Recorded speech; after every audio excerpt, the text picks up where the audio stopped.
When you think of Halo, what is your first thought? The grunts of CE, Master Chief's death sound, the Jackal snipers from Halo 2,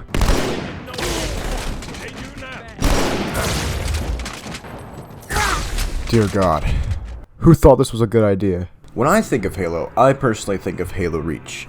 To me, it is the definitive Halo experience. I wasn't on the Halo 3 hype train or the other Halos before that. They were before my time, and though I still played them and enjoyed them, I didn't enjoy them as much as I did Halo Reach. I was there for the hype train as a wee lad in like 5th grade. So, in honor of Halo Reach and all of the Halo servers going down on the 360, rest in peace Reach, on 360, I thought, why not discuss one of my favorite Halo games of all time?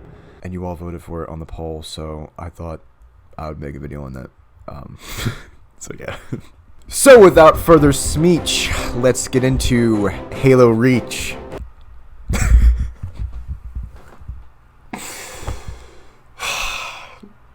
This is gonna be the best video ever.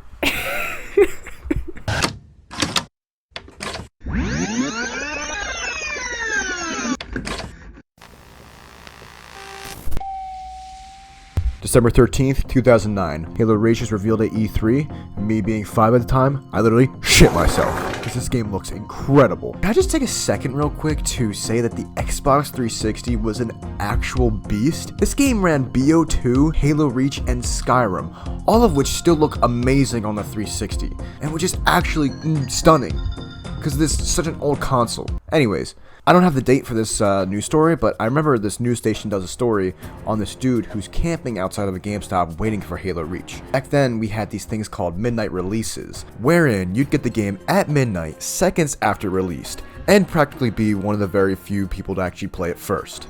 After seeing this story, hype was building for me and my friends like crazy. And then, November 27th, 2013, the game finally releases. I remember my brother and I went to school that day. We had pre-ordered the game at Walmart, I believe, and told our mom to pick it up for us. She assured us that she would, and she delivered. She got us the pre-order, and it came with the Recon helmet that looked so epic. Along with that, she also got us a Halo Reach controller that I think is broken now and we threw out. But it was epic back then and still is, and thank you, Mom, for doing that. It was legit, and you're a legend. My brother and I, anxious to play it, popped it straight into our Xbox.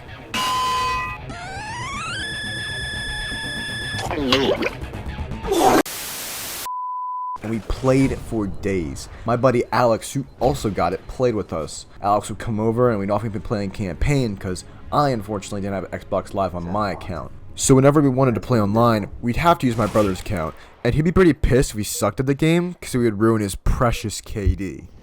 For those that don't know, KD is kill-death ratio. It's basically how many kills you get compared to how many deaths you get. Yeah. Firefight was also another close pick. That and Forge. Forge being one of Halo's best innovations. And when they released Forge World, dear God, we had some fun times. And when we did play the multiplayer, we'd only really play 2 game modes, Invasion and Griffball. I'll discuss those game modes later, but for now, let's delve into the 3 main aspects of Halo Reach.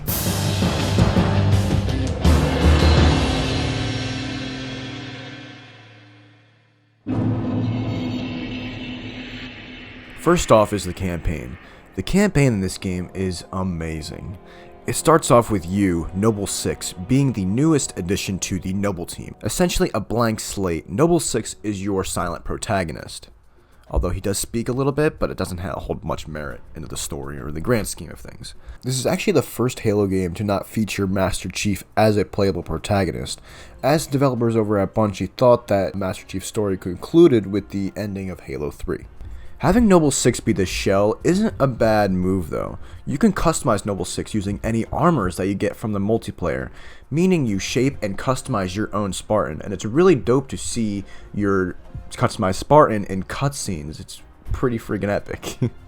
Anywho, you are on Reach, a colonized planet that has been invaded by the Covenant from previous games.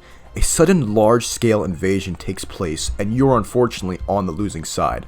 The Covenant has begun to glass Reach, basically making it uninhabitable to all life forms. You go through a lot of missions in order to stop the Covenant from glassing Reach entirely. However, your efforts are futile. The Covenant really got a jump on Reach and took your team by surprise. And did I mention your team, Noble Team? I don't believe I did. Real quick, let me tell you about them. Spoilers for the campaign ahead. First off is Noble 1, Carter. The leader of Noble Team, Carter is a straightforward, no-nonsense, respected leader. A true commander that would lay down his life for the good of the team and vice versa. His armor is actually really dope too. I really like his helmet. Noble 2 is Kat, basically the brainiac of the group, the chick who's good with computers and fixes things. And she also has a cool robot hand. It's combat rated and field tested. In fact, I could punch a hole through your helmet with surprisingly little effort. Noble 3, June, being the sniper of the group, usually picks his fights from a distance and offers covering fire from high vantage points. He also has a pretty cool accent. I once met a soldier who told me he thought of his weapon as a time machine. He wasn't killing the enemy, just moving them forward to a time when they were no longer alive. Noble 4 is Emil, and he's the shotgun guy? I don't really know. It says on the Halo wiki that he's an assault specialist, so yeah, I guess he's that. Also, his helmet is insanely cool. Noble 5 is George. He is the large individual of the group. Sporting a chain gun, George is basically almost a walking tank. But he's honestly a really pivotal character in the story, and just a good character in general, and he's pretty memorable, so yeah, there's that. I'll give you that, George. You suck in firefights, but you're good in the story. Noble 6 is you. You are basically a jack of all trades, being a blank slate and all. You are your own thing. You could either be a sniper, whatever, running gun. You are Noble 6. So yeah. The Noble Team is pretty cool though. They all have some great banter amongst them, and they do get the job done. Uh-oh. Who's your money on this time? Her. You always pick her. She's always had him dialed in. Go ahead. Explain. May I? Don't cut yourself. Objective: destroy Covenant carrier in geosynchronous orbit above us. This sanctioned, sir. What do you think? Oh, Method: a slip space drive in lieu of the nukes we don't have. Delivery system: us. Solvable? Getting us up there. That and getting our hands on a slip space drive. Thank you for sharing. Here, you may need these. High velocity, armor piercing. They'll take the hat off an elite at 2,000 yards. And they ain't cheap. Unfortunately, however, all of Noble Team dies. The fall of Reach means the fall of Noble Team. As a wee lad playing this game's campaign, I had never really experienced this level of storytelling in a video game before. Fighting alongside Noble Team and having them perish one by one added some real stakes to the story. It felt like no one was really safe in this war. Before all that, however, midway through the campaign, you find out that Reach is unsalvageable. You want to know if we're losing? I know we're losing. I want to know if we've lost. The final task of Noble Team is to extract an AI and transport it to the last chip on Reach, the Pillar of Autumn. Noble 6, completing this mission, stays on Reach to die alongside his companions in one of the most memorable Halo campaigns ever. And this actually leads into Halo CE, because that AI you extracted is none other than Cortana herself. There's also a mini Easter egg where you can actually see Master Chief himself on the Pillar of Autumn. And as I said in the beginning, Master Chief is technically not in this game, but he kinda is. So, yeah. This campaign is very rough though. The story and the themes all revolve around sacrifice and loss. Sacrificing oneself for the greater good and losing the ones that you fought alongside. And even the soundtrack accurately depicts this. It's incredible. It's one of the best soundtracks I've heard besides Digimon World 3 in a video game. It's sad when it needs to be, but also has some banging tracks in the combat sequences. The thing I really like about this game's campaign, and I feel like stands out in every Halo campaign, is the actual fight itself. In past Halo games, mainly like CE and 2, I feel like I wasn't really fighting for anything, but simply just trying to stop aliens from doing evil things, i.e. stopping them from setting off the Halo rings. But in Reach, we're fighting for this planet. We are its last form of defense, and we inevitably fail in that mission. But we pass the torch to the next generation. It's something that I feel that recent Halo campaigns and the previous ones, excluding 3, have failed to capture. Along with that, seeing other Spartans for the first time is awesome. For so long, we haven't seen any other Spartans except for Chief, but in Reach we have Noble Team. They're not invincible super soldiers either, but real people that have faults and weaknesses. Except for your character, who's kinda a super soldier. But the rest of Noble Team is human, and this fight will be their last along with you. It's something I wish I could see more of, some more emotional or darker aspects to Halo. I like Chief's story, don't get me wrong, but for me at least, I feel like the whole invincible super soldier thing gets really boring after a while. I like to compare this game and ODST as one of the most impactful stories in the Halo series. They really ground the series and give it a breath of fresh air, and for that reason, it's my favorite campaign among the entire series. The actual gameplay of the campaign, however, is a bit lacking. There are some good missions, but a lot of them are kind of stinkers.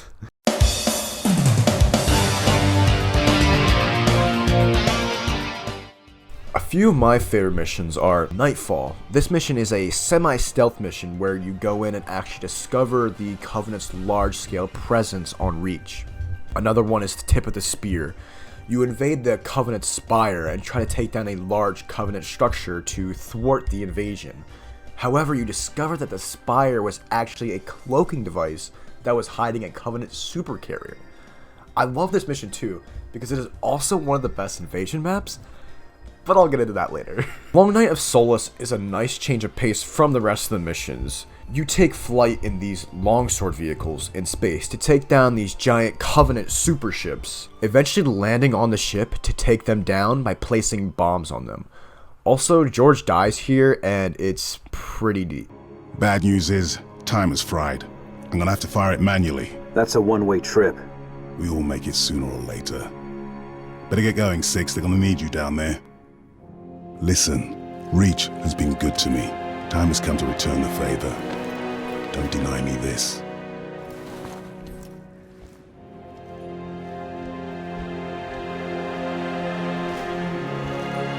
Tell him to make it count.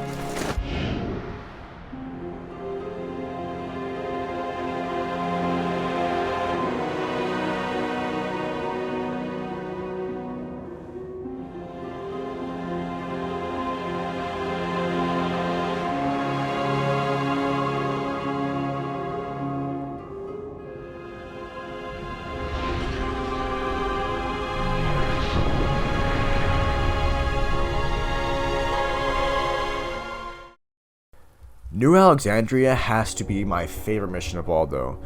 It's incredible. The atmosphere in this map is insane. You're pretty much on the brink of this city just collapsing. You're the city's last defense. Providing air support, you and Noble 2 from far distance provides you with comms. Fly from building to building, clearing out the Covenant and evacuating civilians. There's also a funny little nightclub Easter egg in this map where you can actually intrude on this like Covenant dance party, which is actually pretty funny. Also, Kat dies at the end of the mission, which I feel is criminal, and I don't understand why, but it's insane, and it's so abrupt, and it just caught me by complete surprise when I first saw it. And it sucks. But unfortunately, the rest of the missions are kind of forgettable. Nothing really interesting or new for Halo standards. I like the campaign, but for a majority of it, it is a slog, and you can run through a good portion of the missions. Especially in the first mission, you can literally run through like a majority of the mission just to get to the combat sequences, and Noble Team will simply just teleport behind you. There are a few like non-interactive or interactive cutscenes basically where you're just standing around listening to other people talk for you, but you could just skip these entirely, which I feel is super lame, and I wish there was a better way of conveying these mission stories rather than just having you sit there and just listen to them when you literally can just walk away. I also feel like that's bad game design when you can just simply run through everything and not feel compelled to explore the world behind you or stop and look at the scenery. It may just be that I have played this game and I know like what's gonna happen. I've seen all this stuff, but I don't know, maybe there should be like something new for like New Game Plus or something. I don't know. That's just me. Plus, playing this on Legendary is the equivalent of playing on Dark Souls. Seriously, pretty much anything can kill you on Legendary, which is ridiculous. It's still a great campaign, and I definitely recommend it to any Halo fan who hasn't played it. And yeah, but the campaign doesn't hold a hair to multiplayer.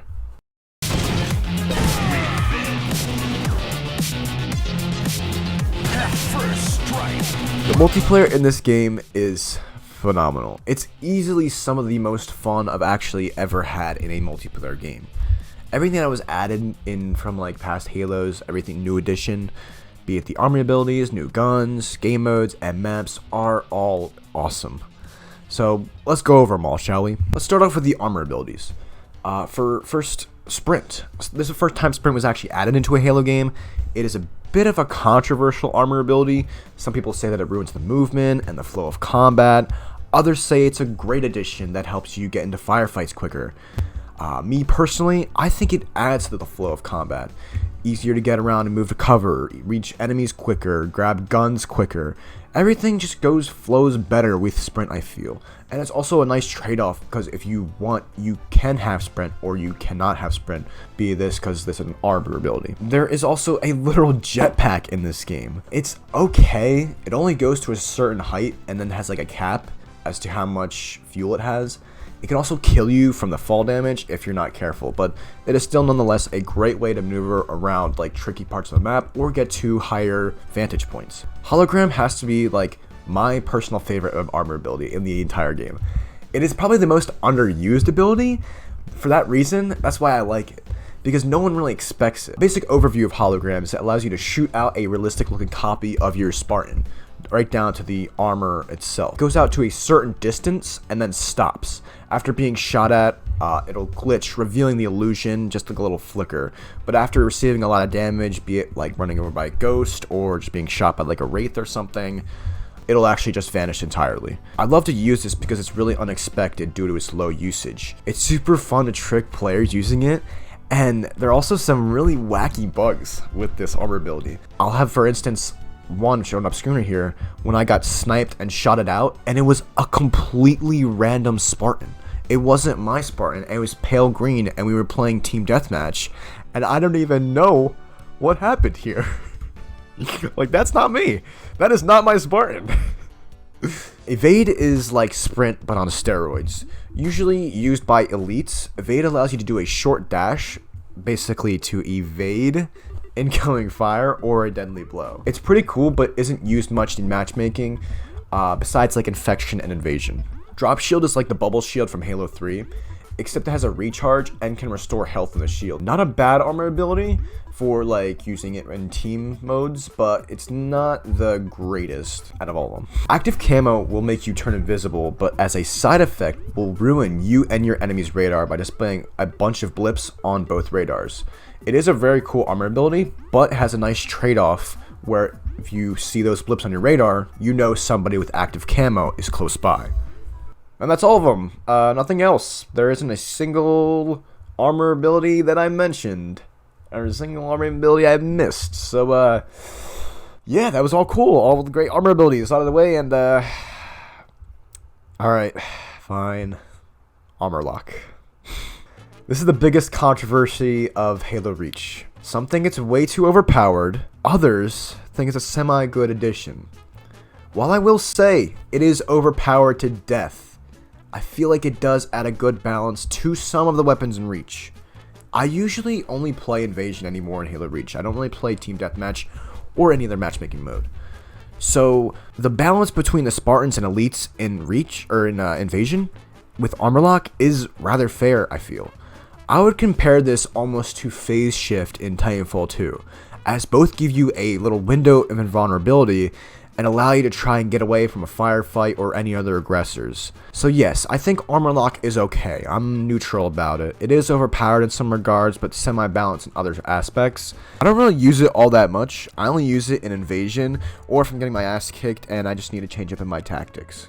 But armor abilities add a new level of mechanics to the multiplayer. A ghost rushes you, bam, armor lock. A banshee's raining down fuel rod shots, bubble shield. They add a new way to fight back against tough opponents and add new ways to play the game. Having a hard time taking the objective? Rush in guns blazing with sprint or evade. Or go in sneaky beaky like with active camo and hologram. It's really cool in the combination and execution when all these armor abilities are combating each other and working in harmony or synergize with each other. It's truly epic. So let's talk about the weapons or some of the newest additions to Halo Reach.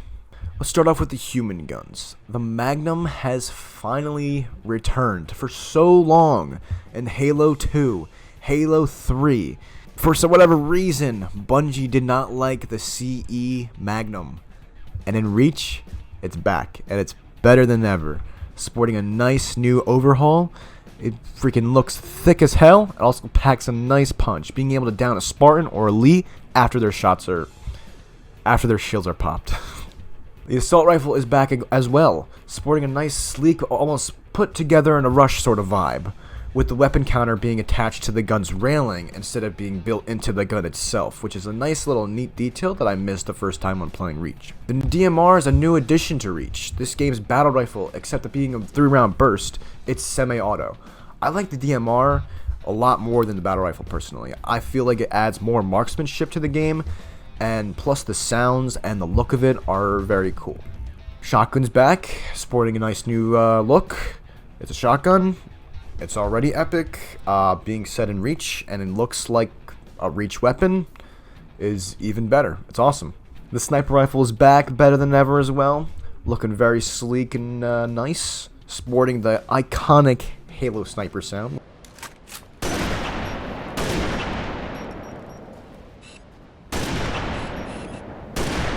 Which is very epic. Not much to say. It's a nice overall weapon. Actual new weapon that was introduced is the grenade launcher. It is an impeccable weapon, capable of delivering an EMP blast that disables vehicles, and delivering an explosive payload that can decimate elites and Spartans in one shot. This thing is an absolute beast on the battlefield, and a great addition to Halo. Finally, Spartans have a way to disable vehicles. Rocket launcher's back, sporting its wacky 2-rocket launcher thing. It actually now supports a lock-on ability, which will lock on to certain air vehicles and certain ground vehicles in matches and in campaign, which is very cool. Spartan laser's back from Halo 3, a devastating vehicle destroyer. Great for vehicle destruction, being able to take down most air vehicles in one shot, and ground vehicles with like 1 or 2 shots. These puppies are rare on the battlefield and should be used sparingly. And that's all for the human weapons. Now let's get into the Covenant weapons that also have a few new additions. Plasma pistol's back, looking super detailed on 360. Has its sporting old EMP abilities as well, which is very nice. Plasma repeater is the newest addition to the Covenant arsenal in Reach. This is essentially the Covenant's assault rifle, and it's horrible. It doesn't do any damage. The first couple shots are really fast, and then it runs slower as you hold down the trigger, and it's just completely abysmal. Don't use it. Plasma rifle is also in the game too. It's pretty much the same as it is in past Halo games, not much different. But yeah, it's pretty cool. Needle rifle is another addition. It's basically the Elite's counterpart to the DMR. It's equipped with a faster fire rate and a scope. A lot of people say that the meta is the needle rifle and the DMR in Reach. They aren't wrong, but Reach has a wide variety of weapons, and to use just these two, I feel is kind of lame. For instance, an Invasion with all the different loadouts. Needler's back, a nice overhaul in the graphics department, and insanely better tracking. This thing is a monster with its tracking.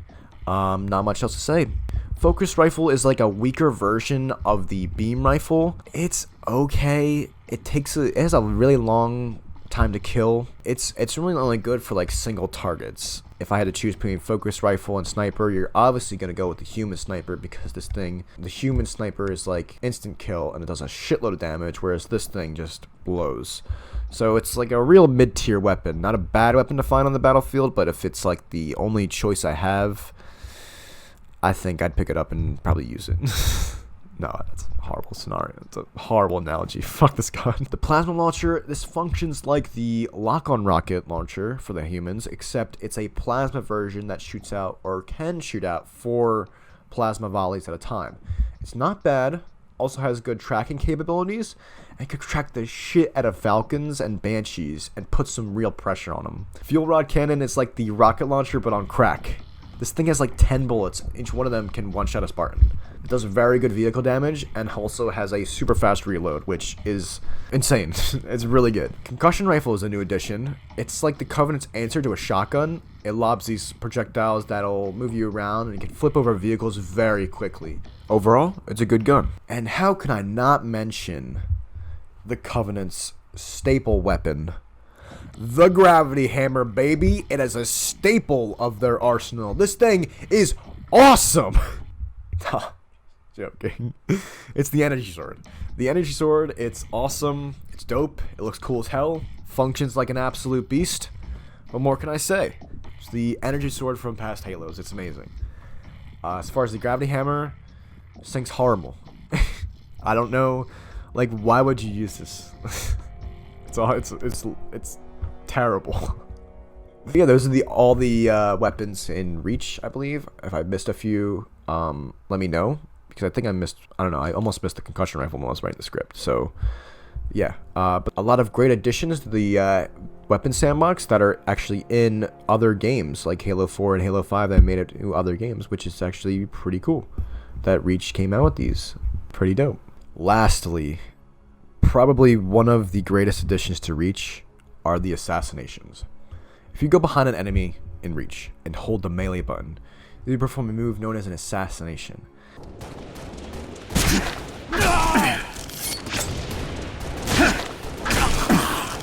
Double kill. And this is so fucking epic. The animation actually varies depending on where or how you hit the enemy, and they vary from Spartans to elites. These are so awesome though. As a kid, seeing or doing these assassinations was so cool. Being the recipient of one, however, is a low blow and an instant humiliation. Along with a teabag, ultimate humiliation. And then let's run through the vehicles real quick because I almost forgot them. Warthog is your basic Warthog with a chain gun, has 3 seats, and is pretty good if you have a pretty good driver, like me. Rocket Hog is the Warthog with rockets. It's pretty terrible. It does alright vehicle damage to other vehicles, but I don't think anybody knows how to actually use the rockets effectively in multiplayer, so yeah. Gosshog is a Warthog with a railgun on it, and it's amazing. It is literally one of the best vehicles in the game, being able to one-shot a Spartan or elite pretty much anywhere. It almost has like infinite range. Mongoose is a basic transport vehicle. Good luck getting anywhere with this thing though, because it has like 0 armor. Scorpion is a freaking tank. It's literally a tank. I don't think I need to explain it. And the Falcon is the best vehicle in the game. Get a good gunner and a good pilot, and you're all set. I'll be pilot. And enjoy the wheel mount sprees, because this thing is an absolute beast. I love driving the Falcon around, and I wish they would add it to Halo Infinite. As opposed to the Covenant vehicles, you got the Ghost, which is a better mongoose, able to dash into enemies, and has a good range. Can shoot from medium distance and is pretty good. The Wraith is the Covenant's attempt to replicate the Scorpion, but they failed because their shots are more like mortars, and it's okay if you know how to lead your shots and calculate them. Like, you're fucking basically doing like math when you're using the Wraith. Revenant is actually a new addition to Reach. Basically like a smaller Wraith. It's actually not bad. It's actually really good. And it's like a 2-shot on Spartans. Mainly a 1-shot if you land your shot on them, but a 2-shot if you're hitting next to them. It's not that bad of a vehicle. The Banshee is a very good air vehicle. It's strictly offensive. Has a boost-like capability like the Ghost and the Revenant, and 2 modes of fire. a plasma repeater like shot, and a fuel rod shot. This thing is an actual beast when in the right hands. People go on killing frenzies almost all the time with them. That's about all the vehicles. As I was saying, when all of these elements work, the vehicles, the guns, the armor abilities, the sandbox is wicked fun to play around with. It is almost harmonious, and what better way to showcase all of this than none other than one of the best game modes in a Halo game, and maybe in a multiplayer game ever, to be honest.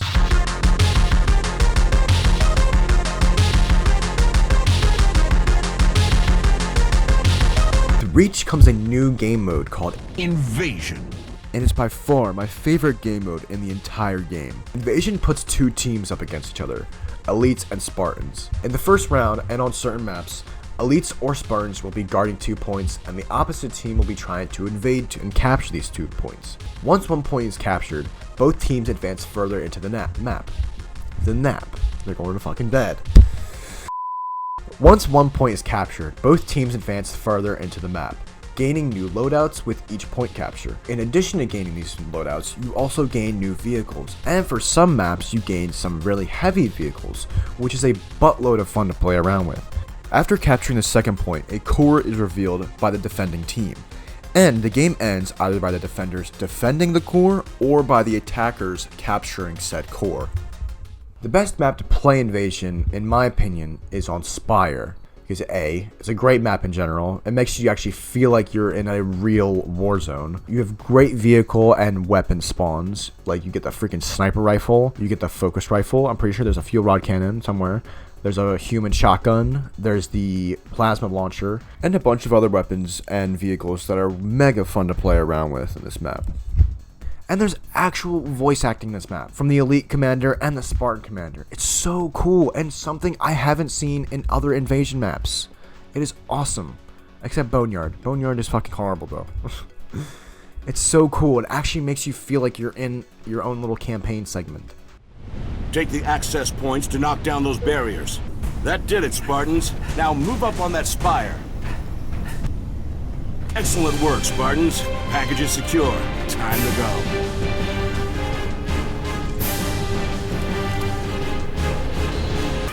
Yes, brothers, now advance upon the human race. Growing up, my brother, my friend, and I, we used to play this game mode non-stop. Spire was always our greatest map. It's like our Nuketown to our Black Ops 1, our Dome to our MW3. Or a better analogy would be like Terminal to MW2 for those who haven't played MW3. It's always a blessing to play this map. This map is just awesome. To play the campaign as a kid, like, you already love, like, Halo or whatever. You love, like, everything science fiction and shit. And to play the campaign, and then to play this, it literally feels like you're in a campaign, but, like, multiplayer. And then every match is different, you know? It's awesome. And being the one to capture the point on, like, 7 seconds left on the timer, it's insane. All these great plays and all these great memories I have of this one map. It's insane. As far as the rest matchmaking goes, though, it's good old typical FPS stuff. With the armor abilities and new vehicles and additions, it's pretty fun. Now let's talk about a very, very good addition to Halo Reach.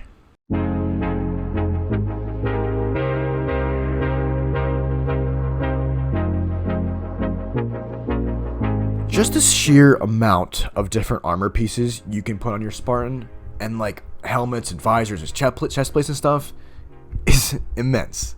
It is such a great progression system because you actually have something to work towards and earn, and you can actually show off like all of your hard work pretty much to other players. It is insane. Before MCC jumped in with all of its battle pass stuff and completely ruined it. But on the Xbox 360 version, seeing other people's Spartans in the loading screen was awesome, because it really showed you who you were going up against. Let's talk about the rank system real quick, because I feel like it ties in with the armor system. In short, it's fucking awesome. The names of the ranks are insane. Eclipse, Inheritor, when you saw one of these guys in your lobby, you were praying that they were on your team. Because if they weren't, you'd be screwed and absolutely get trashed by this player who grinded a shit ton and looked insane. This all of course was in the 360 version. In the MCC, it is all gone, replaced by these awful ranks that no one really likes. They're so lifeless and boring that there's no real drive to get any of them or progress any further. And even some of the menus were taken out from this 360 version. And seeing that old, like, MCC loading screen is super boring. Even in some of the other menus of the game, I really do love those old menus. Like for the campaign, for the multiplayer, for the firefight. There was so much great detail and artwork and just effort put into these loading screens that are really just a short portion of the game that were cut out of and basically just scrapped in the MCC version, which is a huge bummer. Let's talk about the final component that makes Halo Reach: Forge.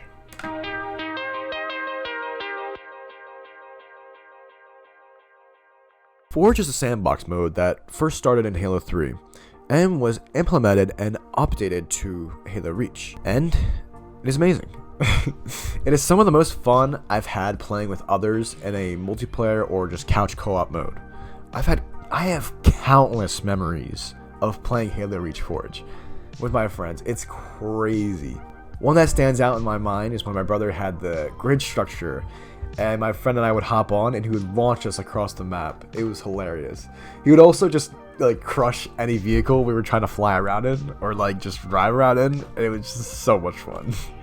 But this is really only for the Forge World map. The map is a giant blank slate essentially, where people can literally build maps from scratch.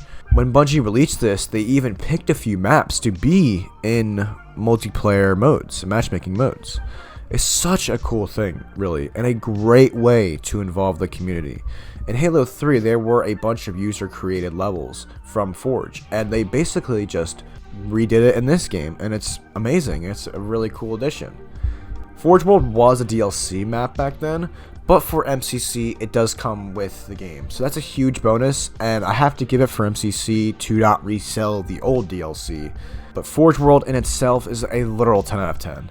Just for the sheer amount of content and things that are provided for Reach in the long run, it's a great experience, and one I literally almost lived out of this review until my brother mentioned that. So, thanks, bro. That's all I have for basically all of the modes.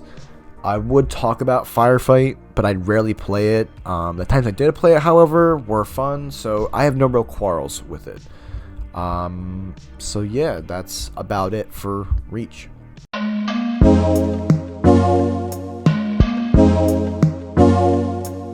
With a good campaign that has some rocky parts, but some really good parts and some good cutscenes, the multiplayer offering up one of my favorite game modes of all time, and one of the best customizations in the series, and Forge World. And to top it off, besides Forge World, this was all in the game day one, all free to earn. Not a single microtransaction, except for DLC, but that's DLC. It's all insane how much content was in this game at day one. It is honestly such a great game. You look at Halo Infinite, and that game, a skin is literally $20, and all of the the Reach skins, like all the Reach armor customizations in Infinite, are all part of that shitty battle pass. That's like $15. Like, it's insane how much of like a comparison or how much contrast we've gotten between these games, how different they are in scale and like scope. I literally haven't played Halo Infinite in like 2 months, mainly because I haven't had the time, but also because I just got kind of bored. There isn't really anything to grind out except if you get the shitty battle pass, and they're constantly releasing microtransactions for the game for like other weapons and armors, so there's really no point for me to buy a battle pass when I can just buy the weapons and armors that I want on the store, but I already don't want to spend more money on the game, or spend any money for that matter on the game, because of all the predatory microtransactions. It's utterly baffling to me that a system built almost a decade ago is better on almost all accounts, and that they had to implement this system of gaining armors and such.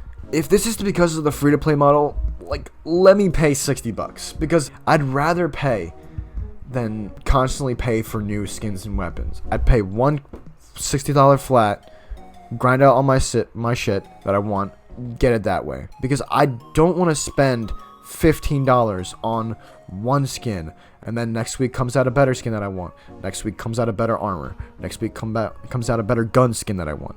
This is a trash system, and I honestly refuse to play this game because of that. And I only played it to get footage of the video, so leave me alone. That's it. Sorry for the huge rant right there, but I felt like I had to get that off my chest. So, for the review, I gotta give Halo Reach's first launch on Xbox a solid 8 out of 10. On all accounts, it earned a score. Campaign was a little rocky, multiplayer really carried it, and Forge was just terrific.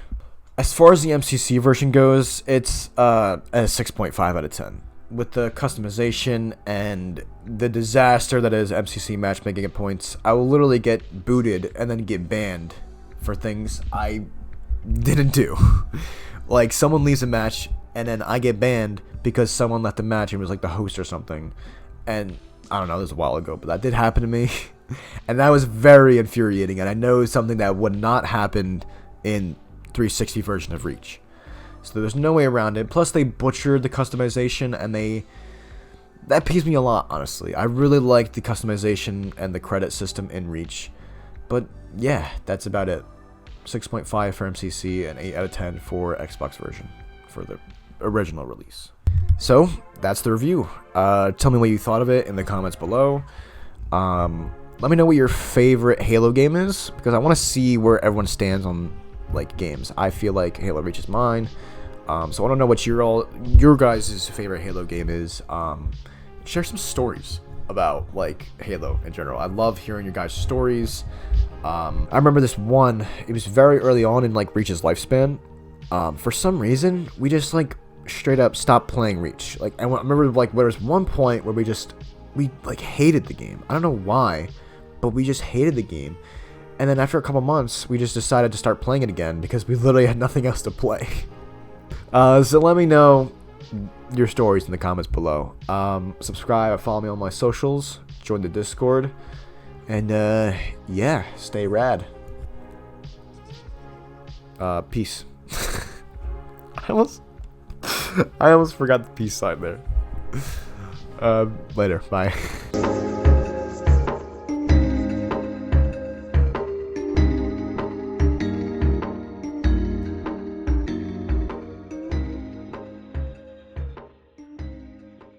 Doc, how could you create a new outro? Doc, could you create a new outro for my channel? Salty Cool Kid with a $5 donation. It's going to cost you a lot of money.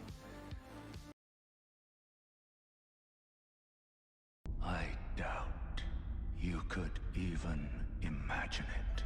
Elden Ring.